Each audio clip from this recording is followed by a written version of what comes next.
အားလုံးပဲမင်္ဂလာပါ Fitness 95 YouTube channel လေးကနေကြိုဆိုလိုက်ပါတယ်ဒီနေ့ဗီဒီယိုလေးမှာတော့ AutoCAD Basic Commands တွေက Rectangle, Arc, Ellipse, Polygon Command တွေအကြောင်းကိုပြပြပေးသွားမှာဖြစ်ပါတယ်နောက်ထပ်ဒီလိုဗီဒီယိုလေးတွေစတင်ပေးသွားမှာဖြစ်တဲ့အတွက်ကြောင့် channel လေးကို subscribe လုပ်ထားဖို့မမေ့ပါနဲ့နော်ကဲဒါဆိုစလိုက်ရအောင်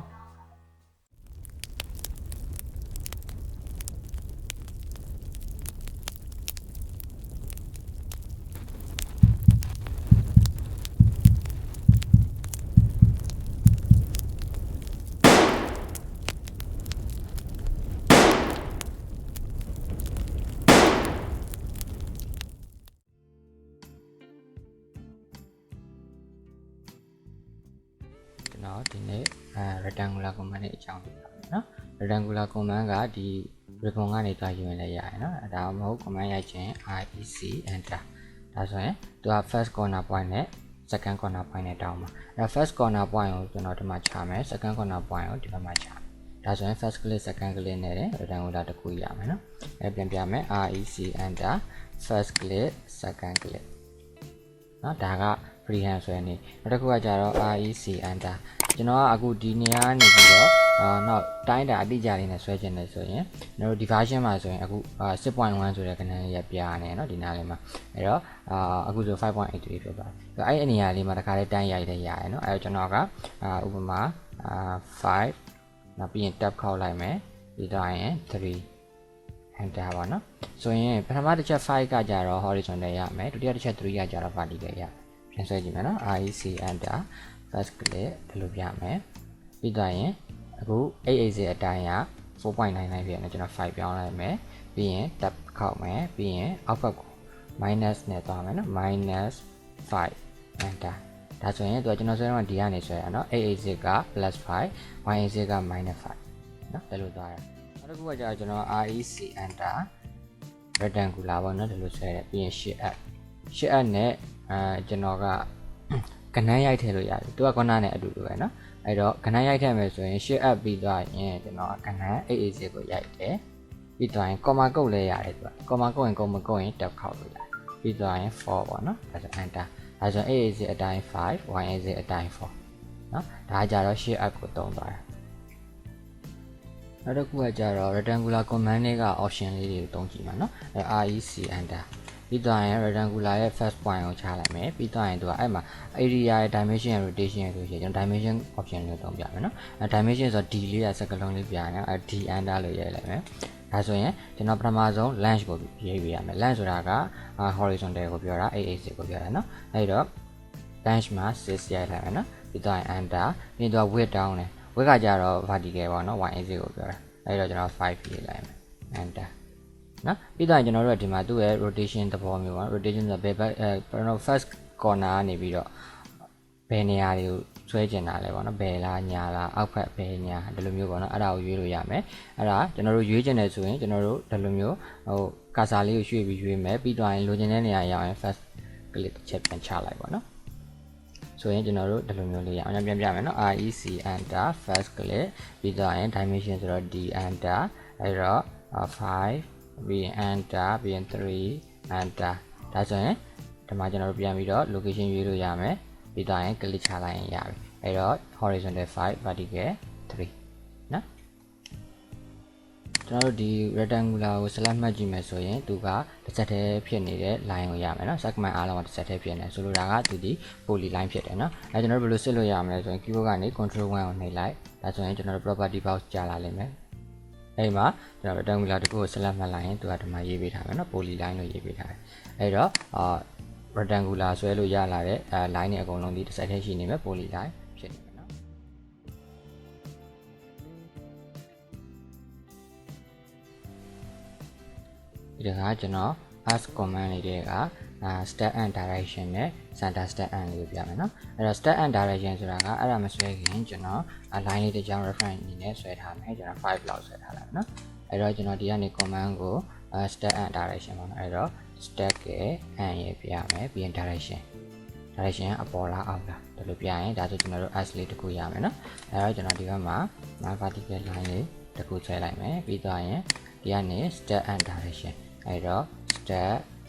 and direction ဘယ်လားညာလားပေါ့နော်ဒါက as ဆွဲနည်းနော် ask ကိုအဲ့လိုမျိုး step and direction နဲ့ဆွဲလဲရတယ်နောက်တစ်ခုက center step and center step and ကိုကျွန်တော်ယူလိုက်မယ်ပြီးတော့ရင်ဒီမှာ center ပြီးရင် step ပြီးတော့ကျွန်တော်တို့ကဘယ်ဘက်ကိုသွားမှာလဲပေါ့နော်အဲ့တော့ဒါဆိုရင်သူက90ဒီဘက်က180ဒီဘက်ဆိုရင်290ဒီလိုသွားရနော်အဲ့တော့ကျွန်တော်ဒီကောင်လေးကိုအရင်ဖြတ်လိုက်မယ်ပြီးတော့ရင် center step and အဲ့တော့ကျွန်တော် center အရင်ပြပေးရမယ်ပြီးတော့ရင် step ကိုပြ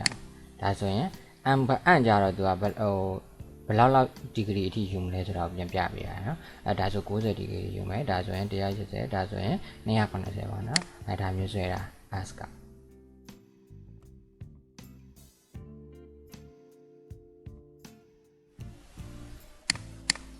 ဒီကကျွန်တော်က ellipse ဆိုတဲ့ command လေးတွေကဒီ center ရဲ့ဒါမှမဟုတ်ဒီကောင်က exit and ရေပေါ့နော်ဒီနှစ်ခုပေါ့အဲ့တော့သူကကြတော့ ellipse ပုံစံလေးဆွဲရနော်အဲ့တော့ကျွန်တော်ပထမဆုံးတစ်ခု center ကိုယူလိုက်မယ်နော် center ပြီးသွားရင်သူကဘာကိုသတ်မှတ်ခိုင်းလဲဆိုတော့ specify center or ellipse က center ကိုသတ်မှတ်ခိုင်းရနော်ပြီးသွားရင် end point or exit ပေါ့နော် end point or exit ဆိုတော့ကျွန်တော်ဒီဘက်ကို 6 လောက်ထားလိုက်မယ်ဒါဆိုရင်တစ်ဖက်ရပြီနောက်ဒီကိုအပေါ်ဆိုရင်ကျွန်တော်2လောက်ထားလိုက်မယ်အဲ့တော့ကျွန်တော်တို့ဘယ်လိုရလာလဲဆိုတော့ dimension နဲ့တိုင်ပြမယ်6ကဒီကနေပြီးတော့ဒါဒီအထိက6ပြီးတော့ဒီကနေပြီးတော့ဒီအထိက2အဲ့တော့ center ကနေသွားတိုင်တာเนาะကျွန်တော်တို့ပေးတဲ့ခဏန်းတွေအကုန်လုံးကိုသူကဒီလို center ကနေပြီးတော့တိုင်တာအကြောင်းသူ့ကိုနာမည်ကဘာဖြစ်နေလဲဆိုတော့ center လို့ပြောထားတယ်เนาะအဲ့တော့ကျွန်တော်ပေးလိုက်တဲ့ခဏန်းတွေအကုန်လုံးကဒီ ellipse ရဲ့ center ကနေတိုင်တာဖြစ်တယ်เนาะနောက်တစ်ခုကကြတော့ exit and ကြတော့ကျွန်တော်တို့က exit နှစ်ခုကိုပေးမှာเนาะဒါကဆိုရင် specify other end point ဖြစ်တယ်เนาะကျွန်တော်ပြန်ပြမယ်အဲ့တော့ဒီထဲကexit and ကိုယူလိုက်ရင် specify exit end point or ellipse ပေါ့เนาะနောက်တစ်ခုက other end point ကိုကျွန်တော်က30ပေးလိုက်မယ်ပြီးရင်ကျွန်တော်တို့အပေါ်ဘက်တစ်ချမ်းပေါ့နော်အပေါ်ဘက်တစ်ချမ်းကိုကျွန်တော်2ထပ်ပေးလိုက်ဒီလိုမျိုးအဲ့ဒါဆိုရင်10နဲ့2ပေါ့နော်10နဲ့2ကျွန်တော် dimension ပြန်တိုင်းပြမယ်ဒီကနေဒီထီက10နော်နောက်တစ်ခါဒီကနေပြီးတော့ဒီထီက2အဲ့တော့ဒီအပေါ်ဘက်အချမ်းကိုကကြတော့ vertically ကြတော့သူ center ကနေပြန်တိုင်းပေးရနော်ဒီ horizontal ကြတော့ end to end အဲ့တော့နောက်တစ်ခုကျွန်တော်ပြောင်းပြန်ဆွဲမယ် vertical ပြန်ဆွဲမယ်ဆိုရင်လည်းရတယ်နော်အဲ့တော့ exit end ကိုကျွန်တော်ကဒီညက်ဒီကို6လောက်ပေးလိုက်မယ်နော်ပြီးတော့မှဒီဘက်အချမ်းကို1ပြန်ပေးလိုက်မယ်ဆိုရင်ပထမတစ်ဖြတ်ပေးတဲ့ဟာကဒါက6ဖြစ်မှာ end to end နော်ဒါက end to end နောက်တစ်ခုကကြတော့ဒီကောင်ကကြတော့ center နဲ့ဒီနေရာ1ပြန်ဖြစ်မယ်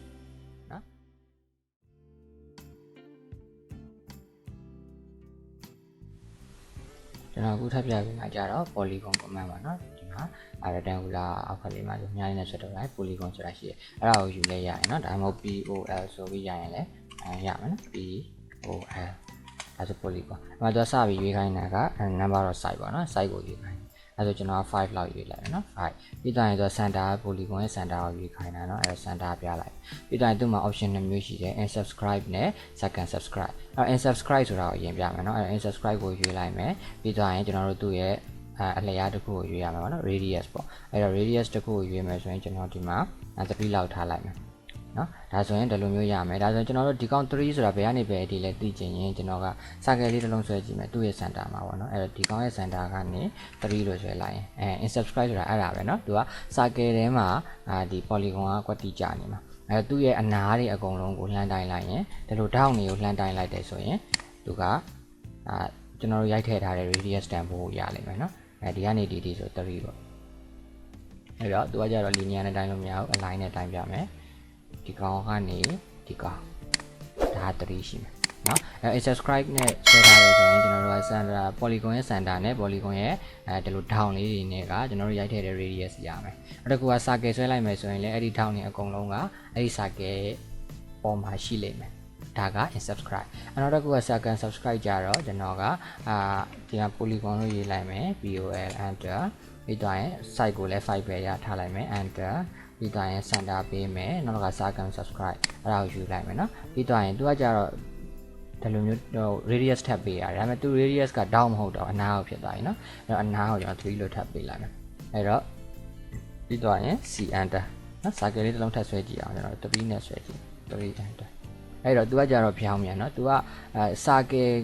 ကကြတော့ polygon ရဲ့အထဲကိုရောက်သွားတာ ပြောင်းပြန်ပြောရမယ်ဆိုရင် circle ရဲ့အပြင်ဘက်ကို polygon ရဲ့အနားတွေက1ထိမြင်အနေနဲ့ရှိသွားမှာเนาะအဲ့တော့ဒါကဒီဘက်က circumscribe ဒီဘက်က unsubscribe unsubscribe ဆိုတာက polygon က circle တွေကိုဝင်သွားတာ circumscribe ကကြတော့ circle က polygon တွေကိုဝင်သွားတာเนาะ